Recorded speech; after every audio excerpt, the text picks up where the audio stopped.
This week on the No More Late Fees podcast, Jackie and I are joined by actress and writer Jeanie Calleja.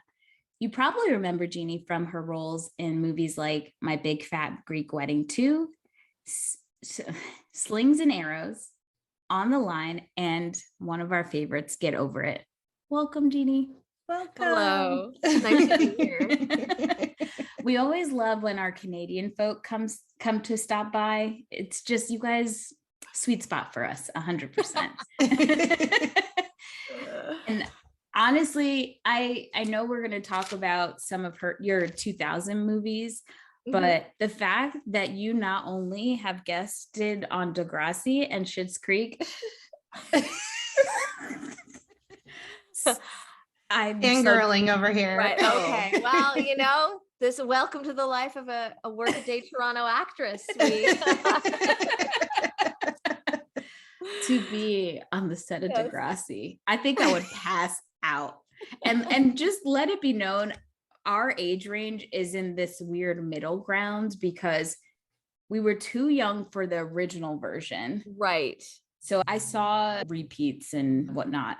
Yeah. And then we're too old for the newer version. But your girl was sitting there watching on Noggin. I didn't care. It was good television. I didn't care. I did not care. I was like, yo, Jimmy got shot. He got shot, yo. Nobody knew what I was talking about because no one else was watching but me. They are rebooting it again. I can't, but I'm there for it. Happening again. Well, we hope that you are on it. Me too. We're putting that out there. Thank you. I appreciate it. I'll take all the good vibes you can send my way. So when did you get the acting? I think, I was a typical, well, maybe I shouldn't say typical, but I was the type of child who just always fantasized about being in that life. My mom was huge into like watching the Oscars, for example. Like that was something that we did, every year together from the time I was very little. And, so it started off, that way, sort of those fantasies. And then I think as I got older, I sort of got into choir and things like that. And then from there, I put my toe into like school plays and things like that. And by the time I was in I would say in seventh grade, I did my first play. And after that, I was fairly focused on it. And and then when I went to university, I did go and get a sort of an English degree, but I also got a drama degree as well. There was compromises you have to make with parents about what you're going to do after high school. So I did go and I got a degree, and I moved to Toronto at that point. Yes. So I guess I started working professionally when I graduated from university, which was 97. Yeah. Great year. Yeah. And one of your first movies was Get Over It, no? I think it was the first. Yes, it most definitely was. I had just previous to that had done a television show for the CBC, the Canadian Broadcasting Corporation, called Our Hero, which was a teen flick. And I remember going to the audition for Get Over It and clocking. This is my first time auditioning for a movie. And I actually didn't audition for the part that I booked. I went in for one of the fairies. So, you guys just watched it, so you'll remember. Yeah. There's the three fairies that sort of float around and sort of are the narrators or the, I'm holding myself back from literally singing a verse. So yes, we are very familiar. Anytime. I did rewatch it on the weekend with only one of my children. My 15-year-old was like, I'll pass. Okay, the 9-year-old watched with me. But so that was the role that I went in for. And I remember going in and sort of jumping around in my audition. And then the director going, take these sides and go out and come back in 10 minutes. So he sent me out and had me read for Jessica, and I came back in. So it was, and then booking it was a real thrill. And it wasn't until the night before. So I went to the wardrobe fitting the night before my first day on set, when I just happened to ask the wardrobe, who's the teacher, like who's the person that I'm going to be like standing beside all the time? And she was like, oh, Marty Short. And I just about I remember skipping out of the out of the studio, just like freaking out, because up until that point, so after graduating from university and before starting to book work in film and television, I was doing not stand-up comedy, sketch comedy. I had a sketch comedy troupe. So that's where I sort of started, was, live comedy in Toronto. So Martin Short is just, my soul would have left my body. I had a similar experience. I was just floored. And what was great about having to work beside him was that Jessica only had, 3 written lines in the script. It was, a couple of yes sirs or line up here, it was really, but they let Martin Short do, whatever he wanted. Like he never was on the script. So I had to be ready. I think I watching it on the weekend. I was like, oh my God, I can see on my face where I was like, I have no idea what's going to happen. I have to be ready.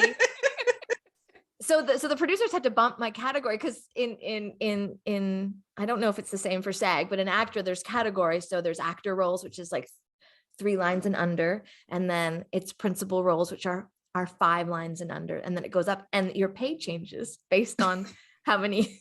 So Marty was really taking you. Thanks, Martin Short. So Martin Short was like, thank you. You like just gave me a raise because you just do whatever you want. And I have to be ready to respond.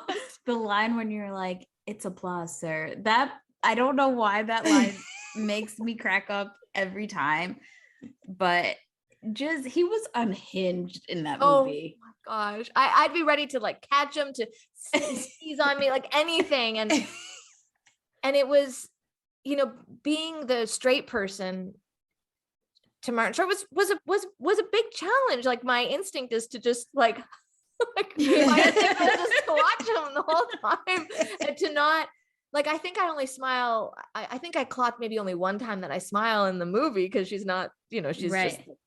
Just, but that was just the hardest thing, just being like this. Well, a few questions came up during our episode, and maybe you'll have the answers. One question was Jessica a student or just his assistant? I think that Jessica was, she was a student. Yes. Okay. Yes. Who was the stage manager of the drama club. So we thought that, but then we were like, that's concerning, because this was child abuse to the highest level. So poorly. And that's true. It's absolutely true. That's very the line. Yes. Like, Yeah. I want it like cross-stitched on something, the like, go ice your front bum. Like, I'm just like, what is that? But it's so perfect. Not and in it's the so script. Martin Short. Not in the script. Not in the I script. just want like a pillow with cross-stitch, like, go ice your front bum.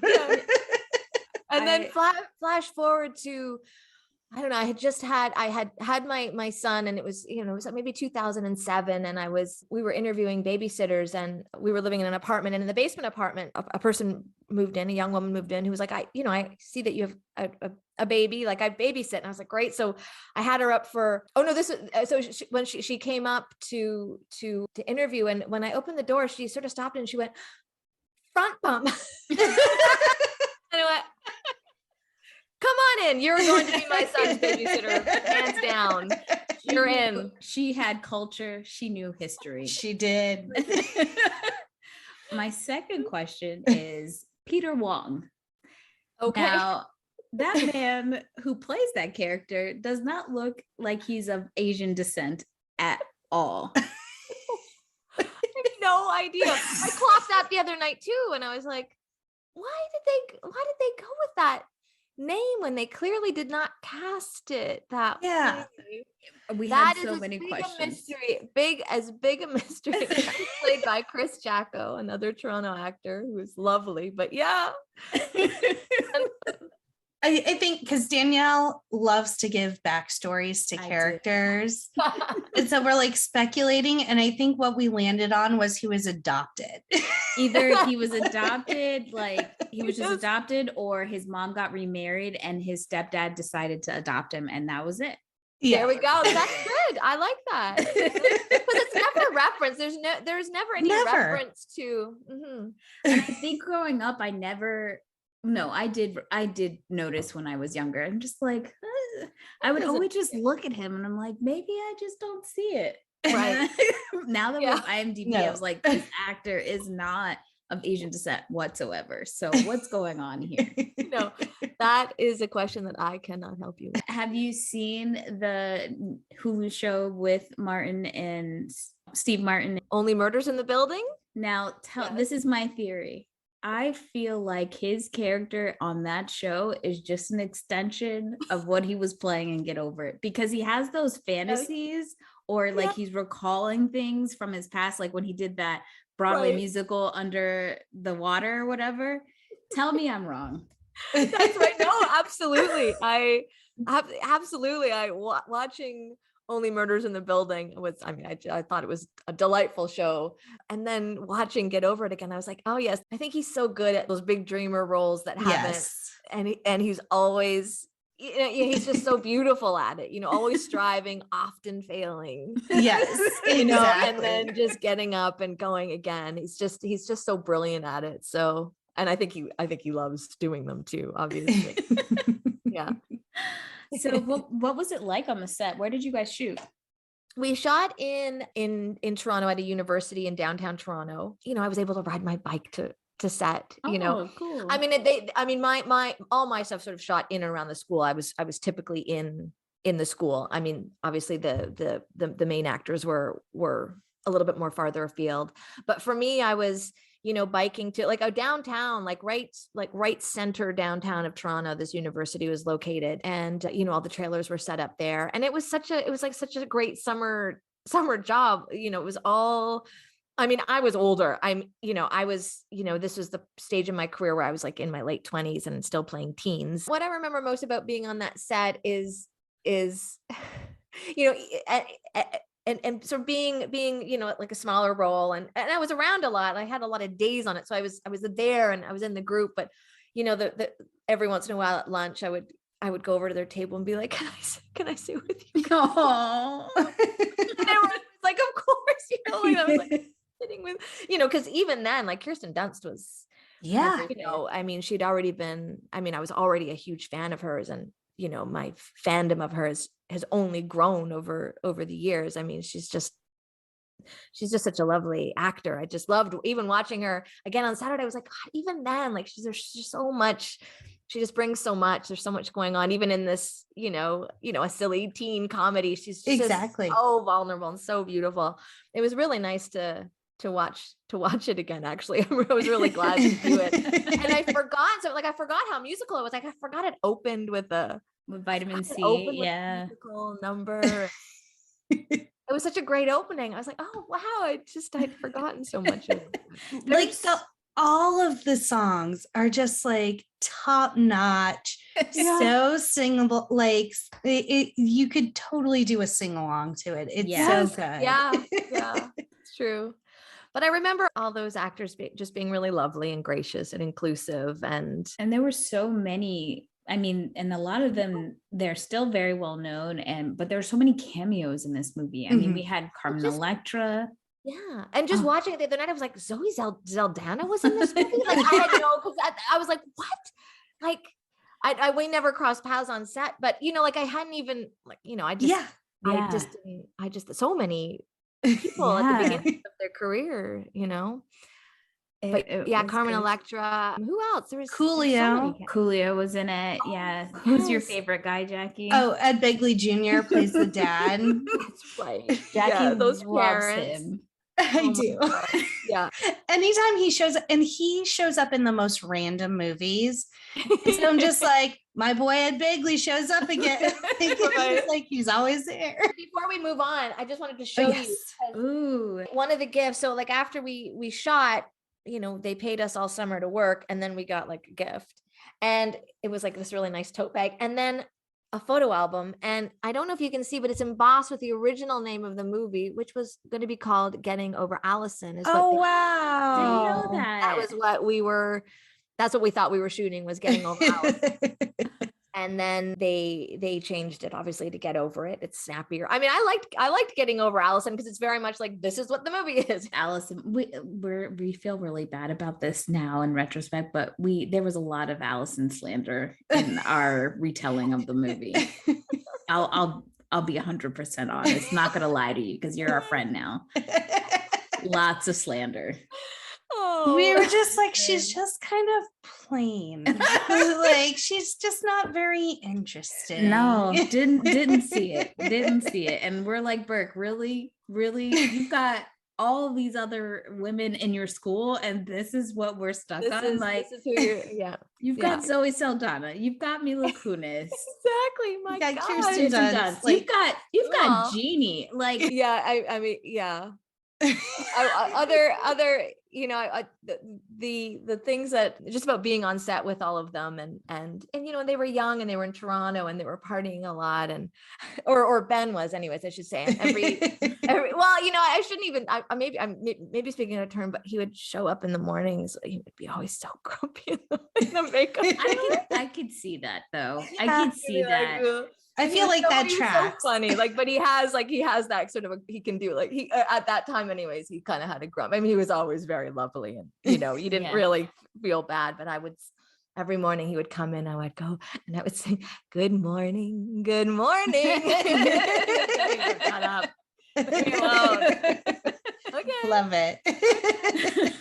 It's so funny because in the beginning of his career, he was doing such, funny, kitschy kind of roles. And now he's just very serious all the time. Yeah.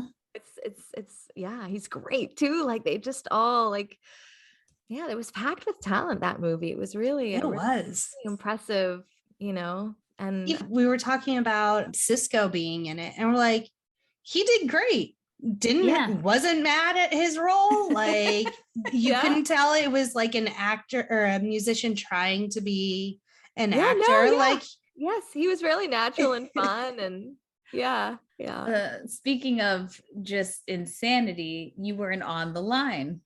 Yes. Yes.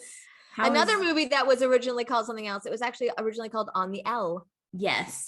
When they so that was a role that I did not book or audition for, and there was a producer of Get Over It, Louise Rosner, who also worked on the Line, and on the Line, and I got it. That was just like one of these lucky. I mean, not lucky for the actor that booked it, and then happened to be on vacation or wasn't available on the day. So I did sort of get a, almost like a last minute phone call. So can you come and do this? Because we had, she knew that I was in Toronto and that I had done, Get Over It, obviously, and felt confident enough that I could, come in and do something. So that was one of those really nice experiences that don't happen very often. It was like, would you just like to come and do this? Like, yes, I would. and your scene was with Lance, so that was kind of cool. Yes. So, and that was, that was obviously a real thrill for me as well. I mean, that was the height of their, So here's a hard hitting question, because we're journalists here, apparently. NSYNC or Backstreet Boys? I'll have to say I was like a rock and roll girl. I never was a huge, I was, like when I was in high school, I was all grunge. I was all Nirvana and Pearl Jam, and my tastes moved towards that. So, as much as I was, I thought I got a real kick out of like, I'm going to be working with NSYNC in terms of being actually starstruck. I mean, I wasn't, but I will choose NSYNC for sure. That's all we needed to hear. Excellent. I will choose NSYNC for sure. From what I know. And because, I've now worked with two of the members. Yeah. Joey Fatone is in my Big Fat Greek Wedding too. Yes, that's right. And he was on the Line as well. Yeah, we didn't, but you obviously didn't get cross paths, but right. Yeah. But that's so cool. Joey seems like legit a very nice person. Yes. Yeah. Really, really fun to be around, and a real jokester and storyteller, and always is entertaining. But the scene on the Line, that scene that we shot was actually the very first day, the first scene on the first day of the entire shoot. That was Oh, wow. that was the one that they started with. And I didn't realize it until actually doing my Big Fat Greek wedding. And I said to Joe, I said, we've actually been in a movie together before. And he was like, oh, I thought you looked familiar. And he texted Lance and like sent him a little snap of the two of us. And Lance says, oh, I remember her because I was so nervous because it was my first Oh, sweet. acting. It was like his first time doing it. So I was his first. You helped Lance pop his cherry a little bit. I was like, oh, I felt very warm after that. I was like, oh, that's very sweet, and and I could see on the day, I could see that because there's a lot going on. And I think it was, not that he wasn't, not that he was a stranger to like cameras and music videos and all that, but it's like the full scene. And that scene was a lot long. Like what made it into the movie was, it was quite, there was a lot more on the day that we shot, but it was a really, that character was really fun, and the outfit and the yes. I think that must have been really helpful for him because I think if you're in certain mediums, still it's difficult. Like, and he was leading the movie. That was a lot of pressure on him. Mm-hmm. Yeah. I could only imagine. And unfortunately it didn't do well. And but I think he did really well. Like we talked about, just from his acting skills, it wasn't bad. Like he didn't do a bad job. Yeah, well, he's got, he's very, like he just exudes like a real warmth and like that stuff that he's got. Yeah. That stuff that he's got, and that you can see. Yeah. And so I thought he was very charming. We actually interviewed GQ, one of the other castmates in the movie, and he had some very interesting stories. Really? Because he got to, he played one of the friends in the movie, so he got to hang out with Joey and Lance. Like he was like the fifth in sync guy for a while there filming, and pretty much everyone has said that the two of them were very nice. So it's cool that you did get to reunite with Joey and. Well, yeah. And I can only imagine what my Big Fat Greek wedding 2 was about. What's like on set. That's a great cast there too. Mm-hmm. Yeah. I really lucked into that one, and obviously I was new coming into it, and but that first day when we did a cast reading and everybody reuniting, because it had been, I think, 15 years, since the first one, and it's mostly all the original cast. It was quite a thrill for me to just sort of sit back and watch everybody reuniting, and it was lovely. We're actually doing the first movie this year, so great. Yeah, we're excited about that one. Yeah, it's so good. It's like hands down, I think, one of the best romantic comedies that there's. It's just you'll. I did watch that. Not that recently, but I guess, well, it was probably 5 years ago now, not that long ago. And just watching it, I go, oh, I'll have to tune into that one, because I think it, you won't have, I think it aged like incredibly well. I don't think you're going to have. I don't think we're going to have and it's from a female, usually when it's female written, it's true. We don't have as many issues. And I think for me personally, just being a child of immigrants, the story, even though I'm not Greek, but it was very universal to that experience when your parents are very much holding on to the old country, and you are an American trying to fit into school and not be, you don't want to bring your food to school and all of that. You want to assimilate a little bit. I think it's a lot easier nowadays for kids to have their heritage and not feel weird about it. But just her whole experience with dating and just how involved her family was it felt very, I could relate to that 100%. Yeah. So I'm excited about that one. That's a great one. How many have you done? Episodes. We're on so we've recorded probably 55 movies. Yes. Wow, that's so great. And then we do interviews like this, and Right. we usually interview our guests beforehand. So I think we're at like 70 something at this point with just all the episodes we've done. Yeah. Right. But Amazing. it's been a fun ride. We just started. It's so much fun. It's been, our year was April 8th. Yeah. Okay. Yeah. This is just in 1 year. Yeah. Yes. That's incredible. We're high achievers. Yeah. Are you either of you still in the movie business at all in any way? Are you like movie business meaning? I don't know. No, we hung up our rewards cards, our Blockbuster cards. But Jackie did go to school for film. So I did. Right. And it's been very helpful for this project. Yeah. Well, she's like, we have to hire someone to edit the movies. I'm like, that's the whole degree my parents paid for that I never use. Yes, I can do that. Yes, Yeah. now you are. Yep. Here I am. Yes, great. Well, there you go. That's amazing. So what kept you creative and your juices flowing during the personal pan pizza that we just are emerging out of? Well, not a ton. I mean, it was a challenge. Like, yeah, it was a challenge. And, you know, especially in my world, there were some of us who were being really like putting out a lot of things, just even on social media. Like there was some of my peers who were actually really going for it. And then for those of us who were just like, oh, you could feel, you know, am I missing out on an opportunity? What's wrong with me? All those sorts of things. But I felt it was a real struggle. I had, you know, I have a couple of kids, so there was the schooling at home, and there was all that happening.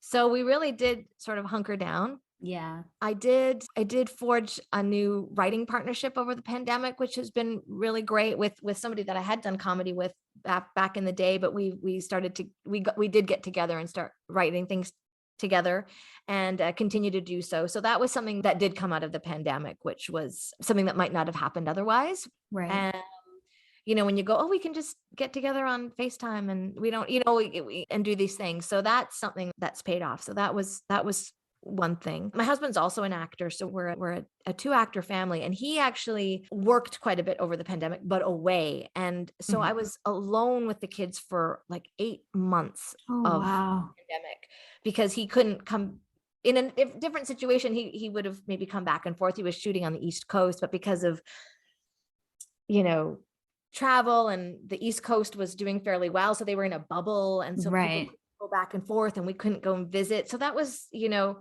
and Canada shut down too. Like they weren't letting people come back in, right? Yeah. So it was, you know, so once, you know, all the actors arrived to where he was shooting, that was it. They all had to quarantine for 2 weeks and then stay there. So I was just like trying to make it through, and trying to figure out how to do Zoom auditions and self tapes, and, you know, getting all that. And that's been a big learning curve as well, you know, doing everything from home and doing auditions from home. And things got just so crazy there for a while, where, you know, some people were booking, you know, you would be auditioning for commercials that would shoot in, like, if you got this commercial, it would basically, you would be shooting it yourself.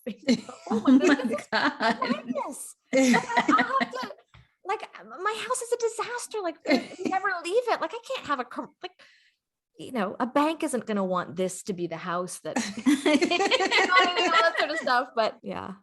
So I think, only to be fair now, you should just tell your husband, I'll see you in 8 months. You got the kids. My turn. I'll be back. Yeah. So what are you up to right now that things are getting a little bit more open and, you know, not in quarantine? You know, just the regular grind of auditioning, and you know, I have a day on something tomorrow. I just booked a small role in an episodic, so I'll be doing that on Thursday. You know, preparing. I've got an audition to get together for tomorrow. I'm continuing to write with my writing partner. That's a comedy horror, and I also have just a straight comedy feature that I've written that I'm, you know, developing. And I'm getting more into some environmental activism, a little bit more time there. And I'm involved in a group called Artists for Real Climate Action. And we, you know, try to just make sort of propaganda about climate change and we have a provincial election coming up in the next month. So we're trying to, put some stuff out there and hopefully get a change of government going that's more climate friendly. And I think the hardest thing for people with climate change or just everyday people, and I think people are starting, they get really scared and then the thought process is just, I'm just going to ignore it. I feel like what some of these organizations could do a better job at is really giving small actionable items that people could be really doing to make significant change. I mean, obviously a huge part of it is politics and voting the right people in and holding people accountable. But I think if we all, because I think so many people, they recycle so they feel like they're doing their part, but I think we all could be doing more. And you're right though. I mean, individual actions are, while they're important, and all those things that we can do as individuals are important to do, but really you're right. It's the big leagues that need to make the big changes. Governments and corporations. So really what I always say, the best thing that you can do is pick up the phone and call your representatives. Just say, hey, I'm just checking in. What's going on about, like even, you don't even have to know any statistics, or you don't even have to be, you don't have to have any agenda. Just like, I just want you to know that this is something that I'm concerned about. And I'm wondering what you're doing about it. You don't have to be like this coal plant or that, or here's the statistics. You just have to be like, you represent me. And I think you should know that this is something that I'm concerned about. And calling is good. I mean, you can email and sign the petitions. Like, I mean, we all do the petitions and we sign them and, and those are great. Like, do all of those, but a phone call, that's always good. Yeah. Absolutely. 100%. Yeah. So what has been probably your favorite role so far in your career? Well, Get Over It is actually really high up there on that list. It was my first time. I got to stand beside Martin Short for like 20 days. It was the best thing. I'll never being his straight woman was top notch, like a really, really top experience for me. And then also the nerves of going, I remember when it opened, I went to like a noon matinee. A good friend of mine, I hadn't told anybody because you never know, like I might not be like, there's a chance that I'm not in. I mean, I had a feeling because I was beside Martin Short a lot that I was, but you don't know, right? You don't know, anything could happen from when you shoot it to when you go to see it. So I was really stayed, and just sitting there going, oh, and then so that was a big moment for me, seeing myself on the big screen for the first time. And then I made a movie with my husband that my husband wrote and directed that was based on a play that we had done together years ago when very close to the beginning of our relationship. And he made that into a movie called Pond Life a little while ago. And we did it a real low budget indie feature, and it was a blast. And it was a character that I was quite close to because I'd done it in the theater years ago. So that's also one of my top experiences. That's amazing. It's very cool that you guys did you meet? You met doing that play together? We hadn't met, but he wrote it shortly after we got together and wrote the part with me in mind, all those sorts of things. So it was, come on now. Well, what was it like? Did you think it was kind of, I did go sneak into your DMs where you're like, what is this? Like, were you a little thrown off? I didn't. I thought it was lovely. I mean, I did a quick research. We weren't crazy before I responded. I don't even think I did it before I responded, but I was like, oh, obviously these ladies are legit. I mean, they want to talk to me. So I was thrilled. I've never been invited to do a podcast before. So this was awesome. Nice. And I'd only just joined, like I hadn't even been on Instagram. I was like very remiss in my social media world. And so I had only just signed up, and I was like, oh, wow, getting on Instagram has really paid off. Somebody found me. Somebody found me and asked me to do something fun. So we're like the Martin Shorts of your podcast experience. Yes. Yes. I love that for us. I love that journey for us. That's really exciting. Very exciting. Well, why don't you tell everybody your handle on Instagram so that they too can partake in your wonderful, like, you remember what it is for it. And on Instagram, I'm Jeanie KC. And on Twitter, I'm Jeanie _Calleja. Oh, love You it. put my name in there. I don't have anything too fancy. Yeah, all I did was search your name and you popped right up. So Excellent. Okay, great. Perfect. Great. Good. And as always, everyone, if you have any questions or feedback, hit us up at No More Late Fees on Instagram, Facebook, TikTok, Twitter, and YouTube. And as always, be kind and rewind.